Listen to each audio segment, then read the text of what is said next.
ലഹരി കേസിന്റെ അന്വേഷണം സിനിമാ താരങ്ങളിലേക്കും ഓംപ്രകാശിനെതിരായ ലഹരി കേസിന്റെ റിമാൻഡ് റിപ്പോർട്ടിൽ സിനിമാ താരങ്ങളുടെ പേരുമുണ്ട്. ശ്രീനാഥ് ഭാസി, പ്രയാഗ മാർട്ടിൻ എന്നിവർ ഓംപ്രകാശിന്റെ മുറിയിലെത്തിയിരുന്നു. കേസിൽ ഓംപ്രകാശിന് കോടതി ജാമ്യം അനുവദിച്ചു. താരങ്ങളുടെ മൊഴിയെടുത്തേക്കും. വിവരങ്ങളുമായി കിരൺ കുമാർ ചേരുന്നുണ്ട്. കിരൺ, ഈ ഓംപ്രകാശ് ഒരു ക്രിമിനലാണ്. മാത്രമല്ല, ഇത്തരത്തിൽ ഇയാളെ പഞ്ചനക്ഷത്ര ഹോട്ടലിൽ നിന്ന് പിടിച്ചപ്പോൾ ഇയാളുടെ കൂട്ടാളിയുടെ കയ്യിൽ നിന്ന് രാസലഹരി ഉൾപ്പെടെ പിടിച്ചെടുത്തിരുന്നു. ആ ഒരു സാഹചര്യത്തിലാണ് ഇത്തരത്തിൽ ഈ താരങ്ങളുടെ പേര് നമ്മളിപ്പോൾ പറഞ്ഞിരുന്നല്ലോ, ഇവർ ഈ ഓംപ്രകാശിനെ സന്ദർശിച്ചതിൽ ഒരു ദുരൂഹതയുള്ളതും ഇതുമായി ബന്ധപ്പെട്ട് ഇവരുടെ മൊഴിയെടുക്കാൻ പോലീസ് നീങ്ങുന്നതും. കൂടുതൽ വിവരങ്ങൾ എന്തൊക്കെയാണ്? ഈ താരങ്ങളുടെ പ്രതികരണം അങ്ങനെ എന്തെങ്കിലുമൊക്കെ വന്നിട്ടുണ്ടോ? ഇന്നലെയാണ് ഈ ഓംപ്രകാശ് അടക്കം രണ്ടുപേരെ കൊച്ചിയിലെ ഒരു ഹോട്ടലിൽ നിന്ന് പോലീസ് പിടികൂടിയത്. ഇവർ ലഹരി കടത്തുമായി ബന്ധപ്പെട്ട് കൊച്ചിയിലെത്തി എന്ന വിവരത്തിന്റെ അടിസ്ഥാനത്തിലായിരുന്നു പോലീസ് പിന്നീട് ഹോട്ടലിലെ പരിശോധന നടത്തുകയും ഈ രണ്ടുപേരെയും പിടികൂടുകയും ചെയ്തിരുന്നത്.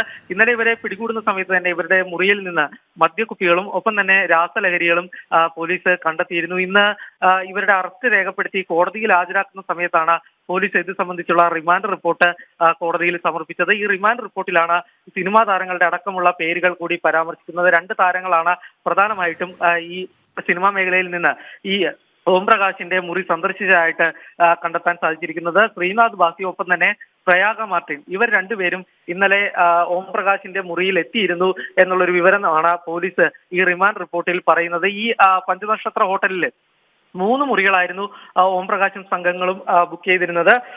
1421, ഒപ്പം തന്നെ 1423, 1506 ഇങ്ങനെ 3 മുറികളായിരുന്നു ബുക്ക് ചെയ്തിരുന്നത്. ഇതിൽ 1421 നമ്പർ മുറിയിലായിരുന്നു ഓംപ്രകാശും ഒപ്പം തന്നെ ഇയാളുടെ കൂട്ടാളിയായിട്ടുള്ള ഷാസിലും ഉണ്ടായിരുന്നത്. ഇവരെ ആണ് ഈ മുറിയിൽ നിന്നാണ് രാസലഹരി അടക്കമുള്ള സാധനങ്ങൾ പിന്നീട് പോലീസ് കണ്ടെത്തിയിരിക്കുന്നത്. ഇത് ഓംപ്രകാശിന് വേണ്ടി റൂം ബുക്ക് ചെയ്തത് വേറൊരു വ്യക്തിയാണ് എന്നുകൂടി റിമാൻഡ് റിപ്പോർട്ടിൽ പറയുന്നുണ്ട്.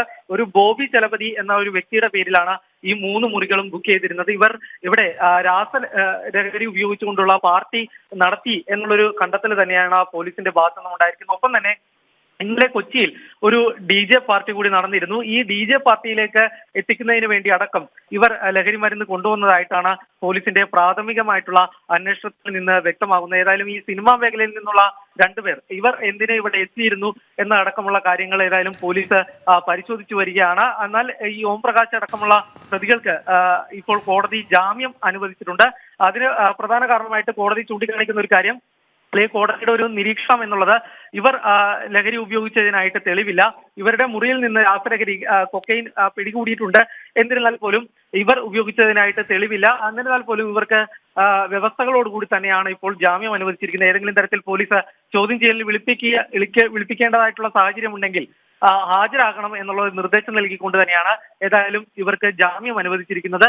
നേരത്തെ ലക്ഷ്മി സൂചിപ്പിച്ച പോലെ തന്നെ നിരവധി കേസുകളിൽ പ്രതിയായിട്ടുള്ള ആളാണ് ഓംപ്രകാശ്. നേരത്തെ മുത്തൂറ്റ് പോൾ വധക്കേസ് അടക്കം നിരവധി വലിയ കേസുകളിൽ അടക്കം പ്രതിയാണ് ഇയാൾ. അതുകൊണ്ട് തന്നെ ഇയാൾക്ക് ജാമ്യം അനുവദിക്കരുത് എന്നുള്ളൊരു കാര്യം കോടതിയിൽ പോലീസ് ഈ റിമാൻഡ് റിപ്പോർട്ടിൽ സൂചിപ്പിച്ചിരുന്നു. എന്നാൽ പോലും ഇയാൾ രാസലഹരി ഉപയോഗിച്ചിട്ടില്ല എന്ന് തെളിയിക്കാൻ കഴിയാതിരുന്നതിനെ തുടർന്ന് മാത്രമാണ് ഏതായാലും ഇയാൾക്ക് ഇപ്പോൾ ജാമ്യം അനുവദിച്ചിരിക്കുന്നത്. ലക്ഷ്മി.